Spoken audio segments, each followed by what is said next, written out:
Brigadier साहब, यही सवाल आपके सामने रखना चाहूँगी कि नेट गेन, जिस तरह से जावेद साहब बात कर रहे थे कि अगर हम एक चार्जशीट बनाएं तो नेट गेन ईरान का आपको ज़्यादा लग रहा है और दूसरी तरफ अमेरिका है।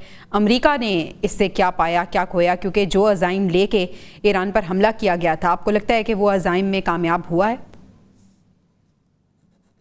बात यह है कि लड़ाई से पहले Iran was really a super power.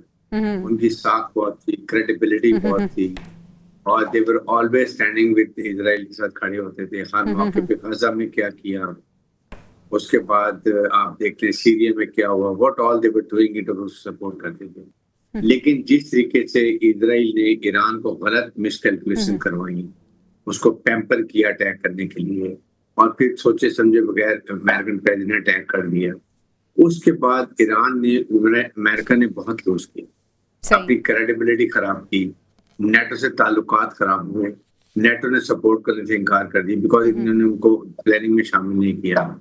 उसके बाद जब अटैक किया तो वो अपने चारों टारगेट अचीव नहीं कर सके, ना न्यूक्लियर कैपेबिलिटी खत्म कर सके, ना मिसाइल कैपेसिटी खत्म कर सके, ना ड्रोन उनकी तबाह कर सके, ना अफगान रिजीम खत्म कर सके। चारों डिजाइन वो थे मुझे भी फेल।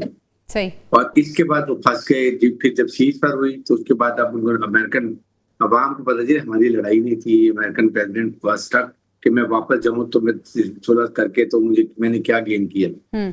इसलिए इस वक्त अमेरिका के लिए एक ही गेन है कि अगर वो न्यूक्लियर डीन्यूक्लियराइज करा देता है ईरान को, और 460 किलोग्राम यूरेनियम है वो अगर डिग्रेड करके, चाहे वो ईरान में रहे या किसी और मुल्क में डिस्ट्रॉय हो जाए, दैट इज अ थिंग। वो कह सकता है कि मैंने ये जो 47 कंट्रीज ने साल में कोई अमेरिकन प्रेसिडेंट का मैंने कर दी। इसके अलावा Iran has emerged as a very strong military force in this region. Number 1, resilience उन्होंने दिखा दी, एज ए कॉम दिखा दिया, रेजीम उनकी बड़ी स्ट्रांग हो गई।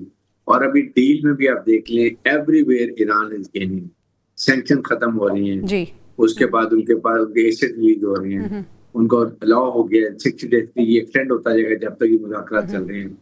और ईरान को हर हालत में इस डील को मेटलाइज करना चाहिए, इसलिए कि इस डील में सिर्फ अगर ईरान फाइनली वो ईरान करेगा एंड में जाके ये मानने का बात कि जी मैं ये जो है इसका न्यूक्लियर हम अपनी कैपेबिलिटी खत्म कर रहे हैं, जब तक ईरान के अवाम को बहुत रिलीफ मिल गया होगा। जब रिलीफ मिलेगा और ट्रिकलिंग डाउन इफेक्ट होगा अवाम को, अवाम भी इस मुआहदे की फेवर में आ जाएंगे। अवाम, हुकूमत, ईरानी रिपब्लिकन गार्ड सब जब फेवर में आ जाएंगे, then it will be easy for Iran कि न्यूक्लियर के वो ऐसे कहिए ठीक है हम इसको गिव अप कर रहे हैं।